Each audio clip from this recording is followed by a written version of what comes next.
Peço que todos se conectem com o Criador e acompanhem mentalmente essa prece que eu vou recitar agora.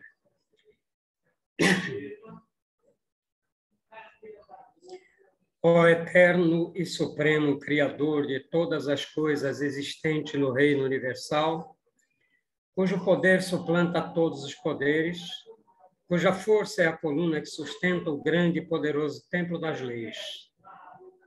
Neste momento, nos reunimos em teu nome, a fim de evocar a tua presença entre nós e também te pedir que nos concedas o direito de nossas mentes serem tocadas e iluminadas pelos raios resplandecentes e supremos de tua eterna e absoluta sabedoria. Imploramos isso, Senhor, porque desconhecemos ainda o poder existente em nós. E porque o desconhecemos, é que nos sentimos sem a autoridade precisa para solucionar os graves problemas que nos afligem e nos deixam impotentes no vasto campo universal. Vem até nós, Senhor, e derrama sobre nós o bálsamo suavizante e curativo de todas as enfermidades, tanto do corpo como da alma. Ensina-nos, Senhor, a libertarmos-nos de todas as mazelas que nos infelicitam no vasto campo material. Toca as nossas frontes, a fim de que possamos melhor compreender as tuas leis e por elas nos regermos. Ilumina as nossas inteligências, as nossas consciências e as nossas razões, para que possamos caminhar sem tropeços nem quedas, no caminho que leva à tua eterna e absoluta majestade. Ensina-nos a conhecer as leis, Senhor, para que possamos equilibrar-nos na grande concha da tua justiça eterna e absoluta. Tira dos nossos pensamentos e dos nossos corações, com teu absoluto poder, todos os sentimentos de ódio, de orgulho, de vaidade, de inveja, de egoísmo e de vingança, e enche-os, Senhor, de toda a bondade, justiça e amor.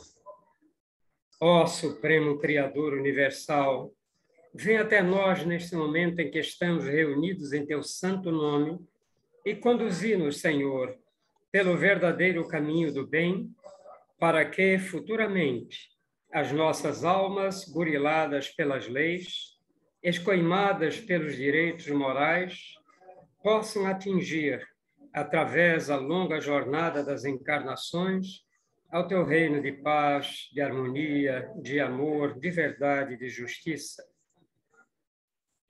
Confiamos, pois, ó Senhor de todas as coisas, da tua presença entre nós, e temos plena certeza que, ao nos retirarmos deste templo, obra de teu supremo poder, estaremos curados, completamente curados de todos os males que nos infelicitam, quer na parte material, quer na parte espiritual.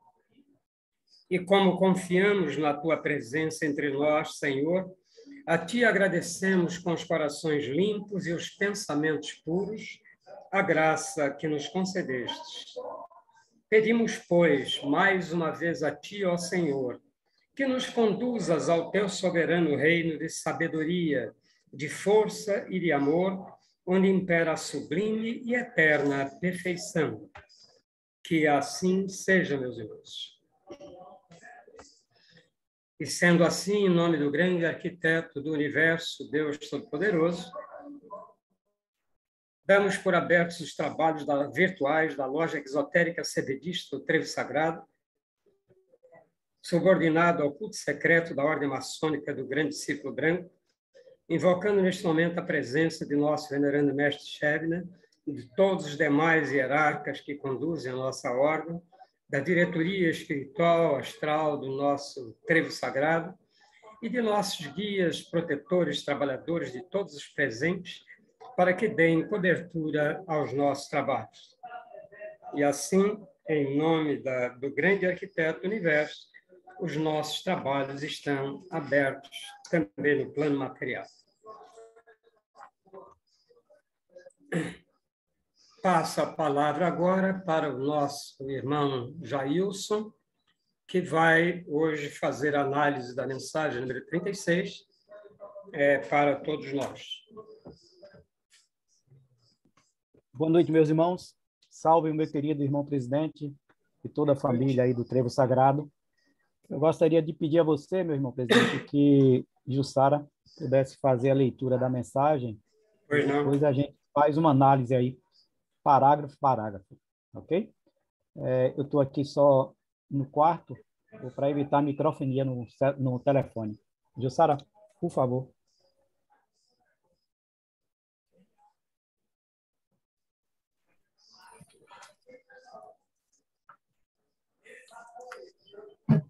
Vamos lá.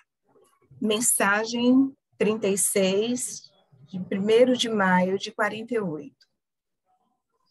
Eis que o Consolador é chegado em cumprimento à promessa de Jesus. Entretanto, uma grande parte da humanidade ainda não pôde percebê-lo e outra não quer aceitá-lo, porque conservaram em relação ao mesmo uma ideia completamente diferente da real. Seria possível um único ser levar consolação por toda parte do globo e nele permanecer sem que para tal as leis naturais fossem derrogadas? Lógico que não. E se de boa vontade raciocinarmos meticulosamente, chegaremos a uma conclusão definitiva que nos convencerá da perfectibilidade deste sublime plano do onisciente, que, colocando seu Filho dileto como foco de luz para ser irradiada por toda parte da Terra, de maneira idêntica, o Mestre instrui e outorga poderes aos seus mensageiros, que, por sua vez, se incumbem de aproveitar toda a hierarquia espiritual para que a obra seja executada através dos seres humanos, inspirando para tal os missionários predeterminados e postos na matéria, para distribuírem esta luz, esta verdade e esta consolação. Este bálsamo divino teria que ser levado a todos os continentes, derramado por todas as nações e cidades, grandes e pequenas, por todas as aldeias longínquas e até mesmo pelas humildes choupanas localizadas nas regiões devolutas da terra. Para a obra ser perfeita, era necessário que ninguém ficasse privado de recebê-lo, do opulento ao humilde, de douto ao analfabeto. Ele tem ainda de ser oferecido de conformidade com a capacidade receptiva de cada ser, e todos serão contemplados, quer pela intuição ou pelo pressentimento, quer pela escrita ou pela palavra. Os sensitivos que sintam, os alfabetizados que leiam, e até mesmo os cegos que vejam, e os surdos que escutem a consolação do Senhor. Também seria necessário evitar as grandes peregrinações à Galileia ou a Jerusalém, à Ásia, ou a qualquer outra região inacessível aos pobres nas suas duras provações. Qual ser humano capaz de arquitetar outro ou contestar a sublime perfectibilidade deste plano? A vaidade talvez critique, e a ignorância talvez discorde, mas para todo aquele que se procura o alimento físico, verá que ele em breve se tornará amargo e intragável, porque, após certa evolução, nem só de pão o ser humano poderá viver. Todavia, nunca é tarde, e por confiarmos na morte, não devemos declinar da sabedoria, porque a nossa alma jamais morrerá. Tudo é lei e tudo está escrito. Errar é humano, arrepender-se é seguir as leis e corrigir-se é marchar diretamente para o maravilhoso. Viver é aprender, sofrer é elevar-se e procurar compreender a voz do Espírito é receber a consolação e ter presente o Mestre. É só, meus irmãos. Ok. Ernesto, eu vou só compartilhar a tela aqui. Na realidade, é apenas a mensagem, mas eu gostaria inicialmente que fosse feito algumas observações em relação ao tópico principal da mensagem, né, que o nosso mestre Emanuel chama, que é o Consolador Prometido, ok? Então, eu vou compartilhar a tela aqui. Deixa eu ver se vai dar.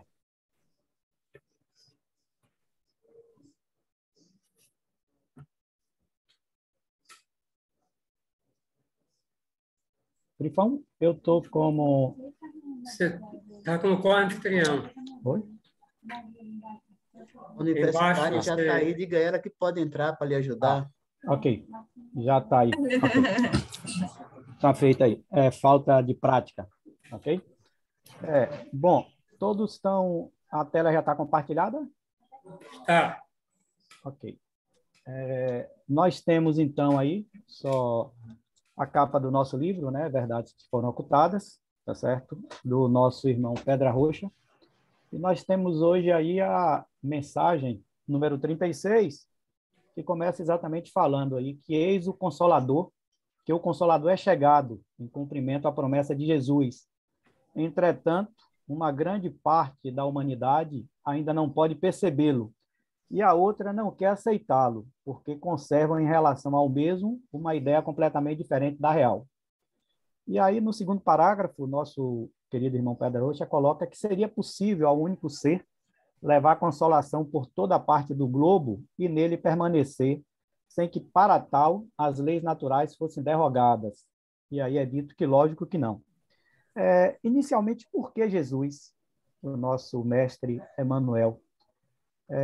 Se nós estudarmos a origem de Jesus, na realidade, ele não é originário do planeta Terra. Na realidade, ele veio da constelação de Bela, né? Foi, na realidade, um irmão que, pelo seu nível de evolução espiritual, quando esse planeta estava passando por um processo de transformação, tratava-se de um planeta que tinha uma condição evolutiva muito maior do que os habitantes na época do planeta Terra. Contudo, a maior parte desses irmãos, eles não estavam tendo a condição de acompanhar o processo evolutivo dos irmãos que estavam encarnados aqui naquele planeta. Então, o que é que a lei divina fez? O próprio Jesus diz que na casa do meu pai existem várias moradas. Então, esses irmãos que não estavam tendo essa condição de acompanhar esse processo evolutivo do planeta, eles foram transferidos por um termo muito comum que a gente ouve aí, eles foram expurgados lá da constelação e foram transferidos aqui para o planeta Terra, para que eles tivessem a condição de continuar o seu processo evolutivo. Claro que, efetivamente, nem todos vieram nessa condição. O mestre Emanuel, por exemplo, ele veio em função do grande despertamento espiritual que ele já tinha naquela época. Então, ele veio para poder exatamente ajudar esses seres, né, esses nossos irmãos que foram transferidos aqui para o planeta Terra, e ajudar, efetivamente, esse processo de transformação. Se a gente pegar e aprofundar o estudo sobre os exilados da capela, a gente vai ver que eles proporcionaram várias transformações. A gente vê na própria agricultura, eles tinham um conhecimento muito avançado e eles fizeram todo um processo de transformação. Na época, inclusive, o próprio corpo espiritual desses irmãos, que eles tinham uma estrutura muito maior do que os habitantes aqui do planeta Terra, teve que ser feito todo um processo para que esses irmãos tivessem a condição, primeiro, de absorver a vibração aqui do planeta e, efetivamente, habitar corpos, né, que foram efetivamente trabalhados para que eles pudessem ter a condição de continuar o seu processo, ok? Então, Jesus, ele é, na realidade, considerado como se fosse o governador do planeta Terra, por todo esse processo de despertamento, pelo fato de ter atingido o ápice da evolução dentro do reino que nós chamamos de hominal. Jesus, ele não tem mais nenhuma necessidade reencarnatória, e, na realidade, ele vem hoje no plano espiritual fazendo exatamente esse trabalho. Então, é por isso que essa promessa de Jesus em relação à questão do Consolador, né? Que vai exatamente, vem mudando toda essa concepção do processo de despertamento espiritual. Apesar da mensagem ser a 36, mas eu vou trazer apenas 4 parágrafos de 4 mensagens, também do Verdades que Foram Ocultadas, que o nosso mestre Pedra Roxa, né, ele aborda essa questão do Consolador Prometido com uma propriedade maior. Na mensagem número 29, nós temos um trecho aí que é dito que o Consolador prometido por Jesus é a terceira revelação, constituída pelas verdadeiras doutrinas dos Espíritos, uma vez que tudo explica, conforta e satisfaz, dando a cada um o direito de modelar a única chave que abre as portas da salvação. Ensina o ser humano a forjá-la dentro da caridade. Esse aspecto é extremamente interessante porque foi considerado como a terceira revelação. A primeira revelação nós temos, né, que é exatamente os 10 mandamentos que foram transmitidos a Moisés no Monte Sinai. Depois nós temos Jesus, como se fosse a segunda lei, ou a lei do amor, e nós temos exatamente aí a terceira lei, que é exatamente a doutrina, principalmente pelo fato de quando a doutrina kardecista, né, ela foi codificada, deu-se um novo avanço na humanidade aqui do planeta Terra. Por quê?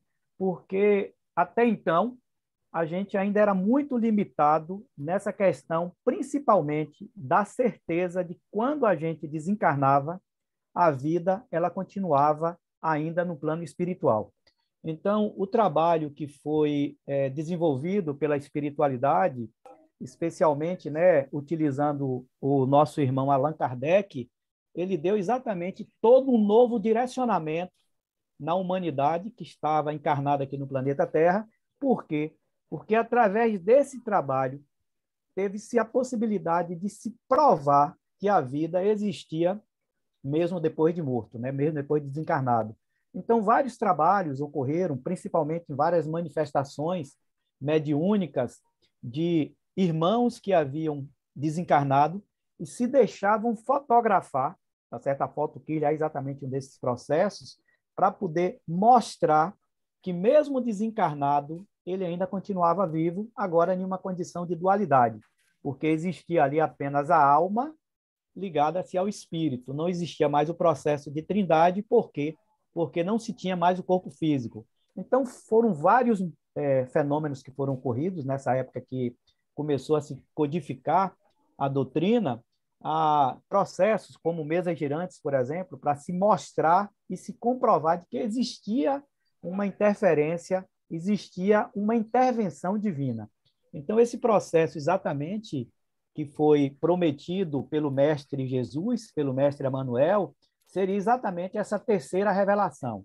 E nós temos, em uma outra mensagem também do Verdades que te foram ocultadas, a mensagem 50, né, que traz também uma observação que Jesus ele faz, né, através do nosso irmão Pedra Roxa, é uma observação extremamente interessante, quando ele diz, humanidade incrédula e displicente, lembra-te que Jesus prometeu o Consolador, aquele Espírito de verdade que viria do Pai por seu intermédio e que, na época, os velhos teriam sonhos, os moços visões e que os teus filhos e filhas profetizariam. Então, o que é que começou a se mostrar com todo esse processo?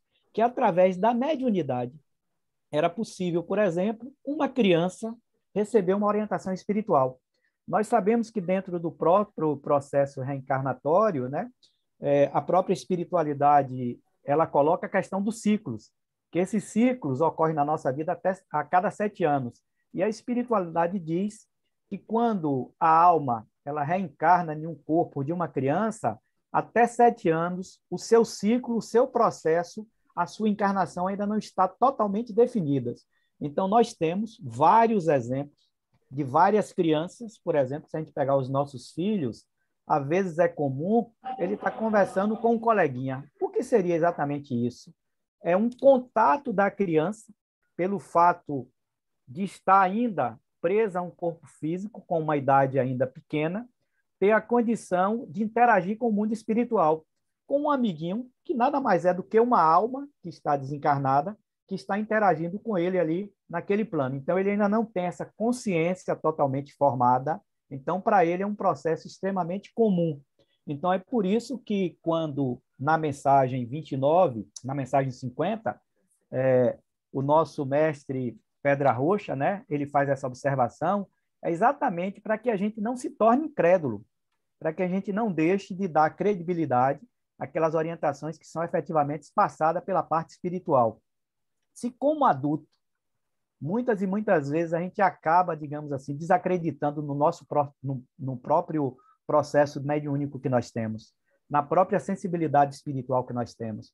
A espiritualidade coloca que o processo mediúnico que mais se manifesta hoje no planeta é o processo intuitivo, mas também é o processo que mais nos coloca em dúvidas. Por quê? Porque nem sempre a gente acredita naquilo que efetivamente nós estamos recebendo, considerando que é uma verdade ou que é uma orientação da parte espiritual. Nós temos um outro tópico também, em uma outra mensagem, a mensagem 59, que o nosso irmão Pedra Roxa ele faz uma observação extremamente interessante quando ele diz que nós, que assumimos a responsabilidade de prepararmos o ambiente para o triunfo completo do Consolador prometido, não podemos esquecer que a maioria na Terra já necessita dessa consolação. Então, observe que aspecto extremamente interessante. O conhecimento espiritual ele não pode ficar limitado apenas a um ambiente do planeta. O conhecimento espiritual ele tem que ser levado para todos os ambientes. E por que existe essa necessidade? Porque todos nós que estamos aqui encarnados no planeta Terra, apesar de estar fazendo parte do mesmo plano, o quinto plano de evolução, nós sabemos que existem algumas almas que têm uma condição espiritual maior que está saindo desse plano. Como nós sabemos também que existem alguns irmãos que ainda estão um pouco mais atrasados no seu processo evolutivo, que estão entrando nesse plano. Então, é justo, é lógico, é da lei divina, tá certo? É da misericórdia de Deus, o grande arquiteto do universo, que esse conhecimento não fique restrito a determinados ambientes ou a determinadas localidades no planeta que nós temos. Então, o que é que exatamente a espiritualidade nos fala? Que esse trabalho que está sendo realizado aqui pelo Trevo é exatamente uma forma que nós que estamos aqui participando desse trabalho assumimos, antes de reencarnar, o compromisso espiritual de não só despertar nosso conhecimento, a nossa consciência, não só despertar a questão da lei divina, mas também fazer com que esse conhecimento, essa orientação espiritual, ela possa ser transferida, ela possa ser levada para os demais irmãos. E um outro tópico que nós temos aí na mensagem 62, do Verdades Foram Ocultados, né? Ele diz, eis, portanto, um dos fenômenos mais prodigiosos do Consolador para esta fase de transição evolutiva, quando crianças anularão as teorias falsas para a consolação das aflições paternas. Se a gente pegar essa questão da criança, por que se fala muito na questão da criança? Nós sabemos que as crianças que estão encarnando agora no planeta estão em um nível de despertamento muito maior. Nós temos as crianças azuis, os índigos, né? Então, essas crianças, elas têm uma sensibilidade diferente. Elas estão muito mais ligadas à questão espiritual, muito mais ao ser do que ao ter. Claro que nem todas estão nessa condição, mas quando uma alma hoje, ela desencarna, então, nem sempre o fato de estar desencarnando não é que ela não tenha a condição de estar acompanhando o processo evolutivo do planeta. Ela está desencarnando, ela está se preparando na parte espiritual para que ela possa retornar ao mundo físico, ela possa reencarnar e ela ter a condição de ajudar exatamente nesse processo evolutivo, em todas essas fases, né, de evolução, essa tão chamada transição evolutiva, que tem acontecido com muita ênfase aqui no planeta Terra. É claro que muitas dessas pessoas que acabam desencarnando, se não tiver a condição de dar continuidade no seu processo espiritual aqui no planeta, não vão deixar de continuar o seu processo de despertamento. Vai acontecer processos semelhantes ao que aconteceu lá em Capela. Então, esses irmãos que estão hoje encarnados no planeta Terra, que não têm a condição de continuar o seu processo evolutivo, serão transferidos para ambientes que ele tem uma condição de efetivamente darem continuidade nesse trabalho. Então, é por isso, voltando mais uma vez, a falar sobre a reafirmação do nosso Mestre Jesus, né? Que o nosso planeta, o nosso sistema solar, quando ele se referia ao sistema solar, é por isso que ele diz que existem várias moradas na casa do nosso Pai, ok? Vamos agora passar aos tópicos da mensagem de hoje, para que a gente possa externar um sentimento e avaliar a mensagem com uma forma assim mais clara. E aí é dito na mensagem, e se de boa vontade raciocinarmos meticulosamente, chegaremos a uma conclusão definitiva, que tudo nos convencerá da perfectibilidade deste sublime plano do onisciente, que colocando seu filho dileto como foco de luz para ser irradiada por toda parte da terra de maneira idêntica, o mestre instruiu e outorga poderes aos seus mensageiros, que por sua vez se incumbem de aproveitar toda a hierarquia espiritual para que a obra seja executada através dos seres humanos, inspirado para tal os missionários predestinados e postos na matéria para distribuírem essa luz, esta verdade e essa consolação.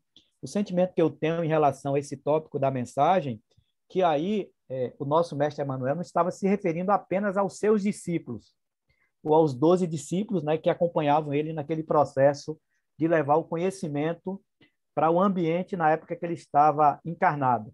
Quando ele se refere a esses mensageiros, somos todos nós que estamos fazendo um trabalho espiritual.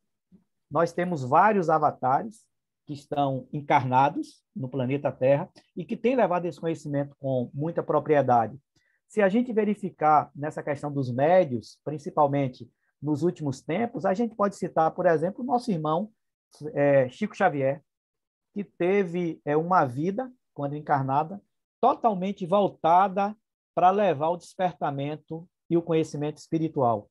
Então, todo o trabalho que foi psicografado por Chico Xavier, especialmente através do nosso irmão André Luiz, né, que passou vários dos livros psicografados por Chico. Então, a gente vê o quanto isso ajudou no processo de conscientização. Então, hoje nós vivemos em um momento que, apesar da gente acompanhar pela mídia várias atrocidades, né, pessoas sendo, às vezes, agredidas, desencarnando com esse tipo de agressão, mas a gente percebe também que, mesmo ainda existindo muita intolerância religiosa, mas a gente percebe que hoje nós podemos escolher ambientes espirituais de acordo com o nosso processo evolutivo, de acordo com a nossa afinidade. Então, hoje você pode ser espírita, você pode ser espiritualista, você pode fazer parte de um trabalho kardecista, você pode fazer parte de um trabalho de umbanda, ou seja, não importa. O que importa é que você consiga se identificar que aquele conhecimento que está sendo transmitido é um conhecimento que tem valor. Se a gente pegar, por exemplo, as igrejas evangélicas, ela tem um trabalho muito interessante, principalmente dentro dos presídios. Por quê? Porque muitas vezes, através de um trabalho desse, é possível você resgatar almas, irmãos que estão ali encarnados e que, às vezes, estão totalmente presos a determinados processos kármicos. Então, o trabalho espiritual, ele vai sempre ajudar, independente da crença, independente da doutrina. Efetivamente, a gente precisa tentar escolher trabalhos, tá certo? Onde a gente perceba que essas verdades são muito mais claras, principalmente em relação à questão da mediunidade. Nós não podemos, de forma nenhuma, deixar de ter a crença em Deus, o grande arquiteto do universo. Não podemos deixar de ter a crença que nós somos almas imortais e não podemos deixar de ter a crença de que, através do processo mediúnico, vai ser fácil a interação entre o mundo espiritual e o mundo material. E aí o nosso mestre Pedra Roxa, ele continua dizendo que esse bálsamo divino teria que ser levado a todos os continentes, derramado por todas as nações e cidades, grandes e pequenas, por todas as aldeias longínquas e até mesmo pelas humildes choupanas localizadas nas regiões devolutas da terra, né, não habitadas. Para a obra ser perfeita, era necessário que ninguém ficasse privado de recebê-lo, do opulento ao humilde, do duto ao analfabeto. Ele tem ainda de ser oferecido de conformidade com a capacidade receptiva de cada ser, e todos serão contemplados, quer pela intuição, quer pelo pressentimento, quer pela escrita, que é pela palavra. Ou seja, o que é que o nosso mestre Pedro Arroxo está querendo dizer?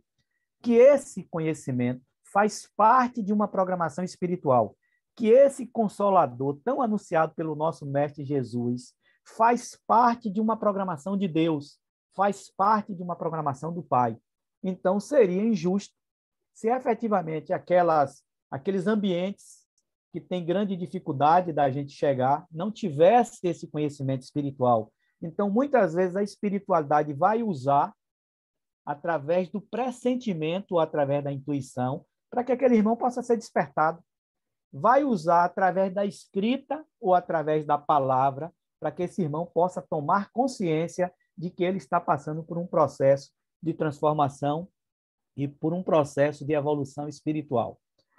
E aí o nosso mestre Pedro Arroxo continua dizendo que os sensitivos que sintam, os analfabetos que leiam e até mesmo os cegos que vejam e os surdos que escutem a Consolador do Senhor. E aí a gente vai ver isso é uma coisa muito profética. O que é que o nosso mestre está querendo dizer?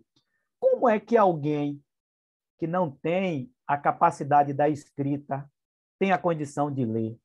Como é que alguém que está privado por um processo na sua parte de enxergar, tem uma deficiência nas vistas, não veja? Como é que aquele que não tem a capacidade de escutar pelo fato de ser surdo, ele tem a possibilidade de absorver todo esse conhecimento do Consolador, da grande nova trazida pelo Mestre Jesus? É porque ele está se referindo aí que, às vezes, a alma não precisa enxergar com os olhos do corpo físico. Às vezes, a alma não precisa ter a condição da escrita para que ele possa ler. É que o surdo não precisa utilizar apenas dos ouvidos para que ele tenha a condição de ouvir. O nosso mestre Pedro Arroxo, o nosso querido irmão Pedro Arroxo, está chamando a atenção que muitas vezes você não consegue enxergar com os olhos do corpo físico porque existe, digamos, uma deficiência nas suas vistas, mas que você consegue efetivamente enxergar com os olhos de alma. É muito comum, às vezes, quando você perde uma sensibilidade em um determinado sentido, você aguça outro sentido para que essa, digamos assim, falta, se a gente pode colocar dessa forma, tenha a condição de suprir a sua necessidade. E um outro aspecto que ele continua dizendo, que também seria necessário evitar as grandes peregrinações, né, a Galiléia ou a Jerusalém, a Ásia ou a qualquer outra região inacessível aos pobres nas suas duras provações. Nós sabemos que na época que o nosso mestre Emmanuel esteve encarnado aqui há 2000 anos atrás, né? Então, todo esse trabalho de levar esse conhecimento era feito através de caminhada. Então, o nosso mestre ele saía de cidade em cidade, de continente a continente, levando exatamente esse conhecimento. Então, o que é que a espiritualidade está querendo dizer?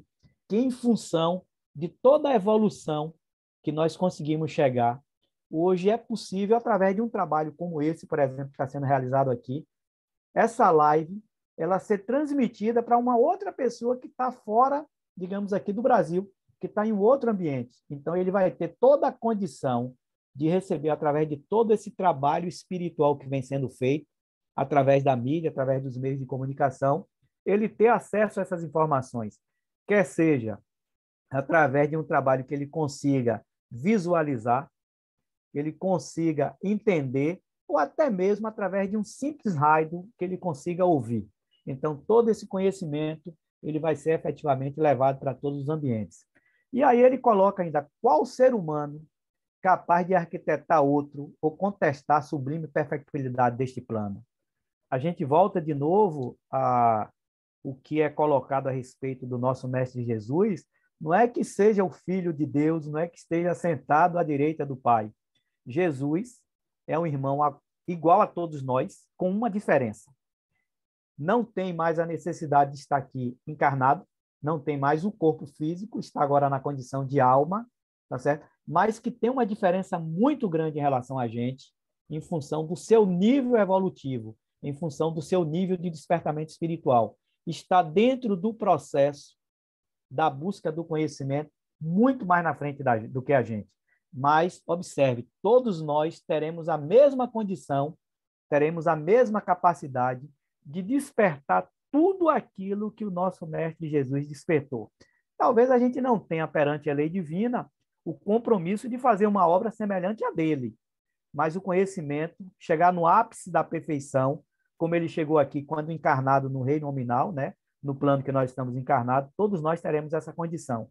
E essa condição vai ser exatamente através do processo de encarnar, passar por um determinado processo de aprendizado, criar determinadas causas, passar pelos efeitos dessas causas que foram criadas para que a gente possa, com isso, aprender ou despertar o sentimento que o trevo e a ordem nos ensina, que nada mais é do que o fruto de tudo aquilo que a gente adquire através das nossas sucessivas encarnações. E a espiritualidade coloca um complemento interessante para isso, né? Que ele diz que, aguardando apenas o momento que surjam diante de si, verdades que se combinem e lhe permitam a expansão. O que é que está querendo se dizer a espiritualidade? Que no momento que Pedra Roxa nos traz uma mensagem como essa, e a gente medita, a gente analisa o que o nosso querido Pedra Roxa está querendo nos trazer, e a gente entende que aquilo é uma verdade, aquela verdade deixa de ser apenas de Pedra Roxa e passa também a ser uma verdade nossa. Precisa apenas o esforço e a boa vontade para que a gente tenha essa condição. E aí, continuando em relação à mensagem, Pedra Roxa faz um alerta assim, extremamente interessante, que ele diz que a vaidade talvez critique e a ignorância talvez discorde, mas todo aquele que só procura o alimento físico verá que ele, em breve, se tornará amargo e intragável, porque após certa evolução, nem só de pão o ser humano poderá viver. Primeiro, uma observação em relação à questão da vaidade. Pedra Roxa nos traz, no Verdades que Foram Ocultadas, que a vaidade é a maior deformidade da alma humana. É o maior defeito que nós temos e é o último defeito que vai nos deixar. Então, a vaidade, ela nos corrompe, ela nos corrói. Então, Pedra Roxa, em uma das próprias mensagens do Verdades, ele diz que mesmo a gente sabendo que ele está em um nível de despertamento, em um nível de evolução muito na frente do processo que nós estamos, ele diz que ainda ele trabalha muito para vencer a própria vaidade. Então, a vaidade é um processo extremamente complicado para a gente lidar com isso. Nós nos tornamos vaidosos quando a gente acha que a gente conhece um pouco mais, até mesmo em relação ao conhecimento espiritual. Então, a gente precisa estar muito vigilante para que a gente não ache-se como o único dono da verdade. A ignorância que o nosso querido irmão coloca, tá certo? É em relação à falta de conhecimento da lei. Existe uma orientação espiritual do nosso querido e amado mestre Shebna, que ele nos fala que nós devemos dispensar todo o tempo necessário com os ignorantes. Os ignorantes que Shebna se refere ao ignorante em relação ao conhecimento da lei. Então, nós precisamos dispensar todo o tempo que for necessário para que essas pessoas, entre aspas, chamadas de ignorantes em relação ao conhecimento da lei divina, ele possa despertar. Porém, nós não podemos perder um minuto sequer em relação aos tolos. Aos tolos que o mestre Shebna se refere, são exatamente os vaidosos que acham que conhece e que sabe tudo. Então, esses, a própria lei divina vai se encarregar de fazer com que a consciência de cada um deles, ou de cada um de nós que estamos nessa condição, possa ser despertada. Então, isso é extremamente interessante. Um outro ponto ainda nesse parágrafo que a gente precisa avaliar, quando ele se refere à questão do pão, do alimento. Indiscutivelmente, nós precisamos do alimento do corpo físico. Nós precisamos, efetivamente, fazer com que os nossos seres, né, elementares que constituem o nosso corpo físico, eles recebam o alimento necessário para poder suprir as suas necessidades. Mas não podemos esquecer de que o alimento espiritual é muito mais importante. O alimento espiritual que ele se refere é exatamente o conhecimento da lei divina, para que a gente não passe sempre a querer o ter e esquecer a parte mais importante, que seria o ser. Uma outra coisa que é um alerta que ele faz, todavia, nunca é tarde.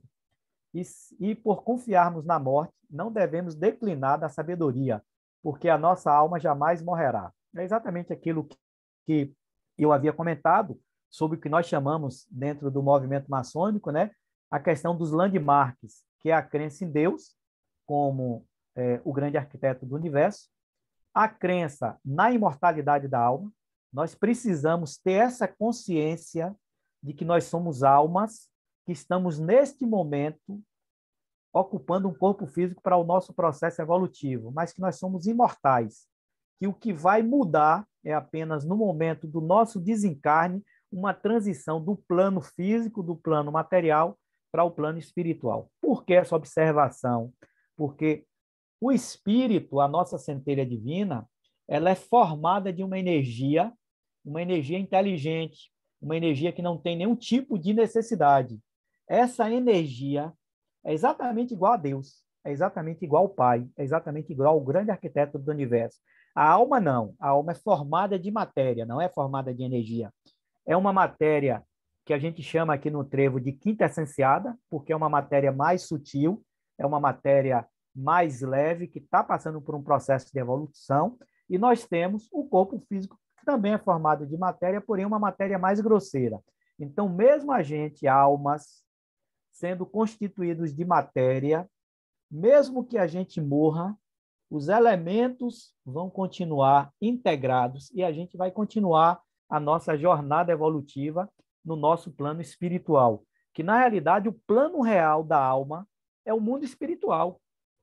O plano físico, que nós estamos aqui encarnados, ele é utilizado como um processo de aprendizado. Nós estamos, na realidade, toda vez que a gente desencarna, o que nós fazemos, além de despertar o sentimento, despertar o conhecimento, a gente está transformando essa matéria, principalmente a matéria do corpo físico, uma matéria mais densa, em uma matéria mais sutil. Então, quando nós devolvemos esse corpo que foi oferecido pelo Espírito, né, pela natureza divina, para que a gente pudesse continuar o nosso processo evolutivo, o que fica agregado são apenas os nossos centros de força.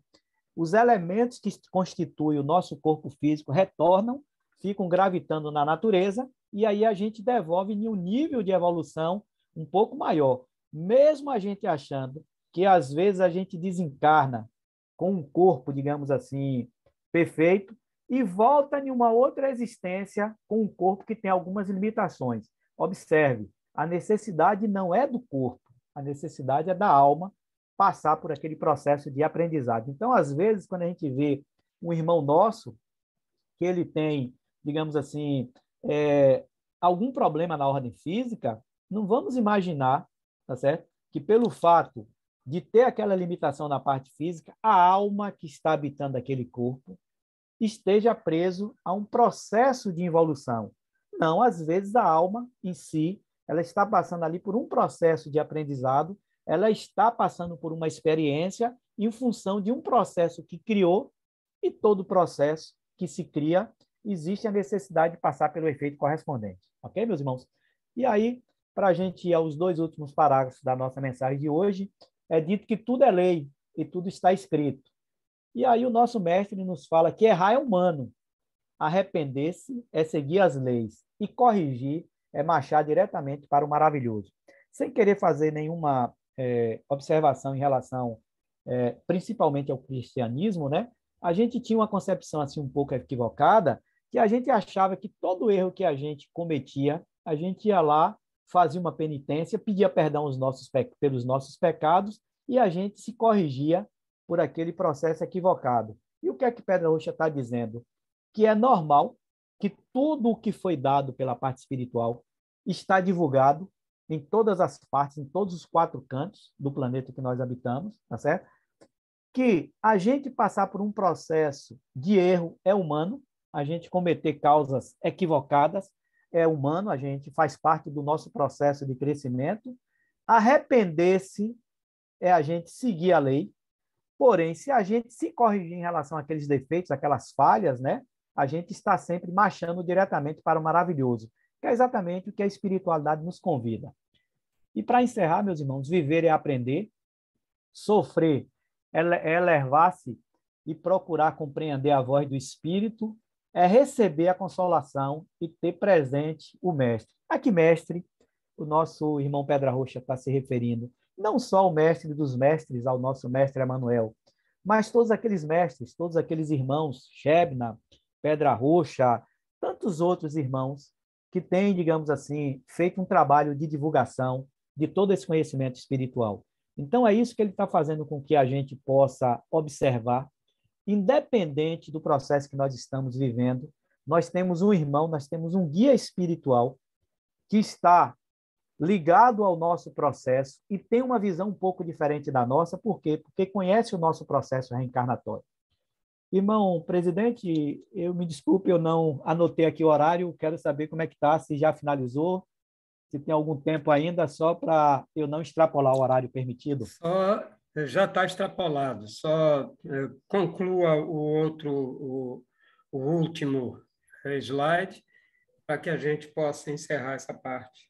Ok, irmão presidente. É só, voltando aí, que os obreiros da vida eterna estão manifestando por toda parte, através da mediunidade e a revelação da verdade, é a maior consolação enviada por Deus, né? É, na verdade, o primeiro tópico da mensagem que ele se referiu ao Consolador Prometido, e é exatamente isso que está acontecendo, que o processo da mediunidade vai ser sempre o instrumento utilizado pela espiritualidade para nos trazer todas essas verdades. E nós entendemos aqui mediunidade como várias manifestações. Pode ser através da evidência, pode ser através da intuição, pode ser através do processo da incorporação, todos os vários processos que existem em relação à mediunidade. Ok?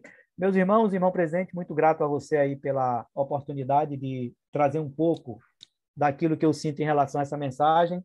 Agradecer a todos vocês aí, especialmente ao nosso Mestre Jesus, que a gente possa entender qual é o verdadeiro significado do Consolador Prometido, e ao nosso Mestre Pedra Roxa, pelo trabalho que é feito. Agradecer a Jussara aí por ter compartilhado a leitura da mensagem. Paz profunda, irmão presidente, e a todos vocês. Forte abraço. Obrigado, Jailson, pela sua apresentação bem didática. E vamos agora, então, nos preparar para a segunda parte dos nossos trabalhos, né? Obrigado. Levemos os nossos pensamentos, mais uma vez, ao Criador, a Deus, o grande arquiteto do universo.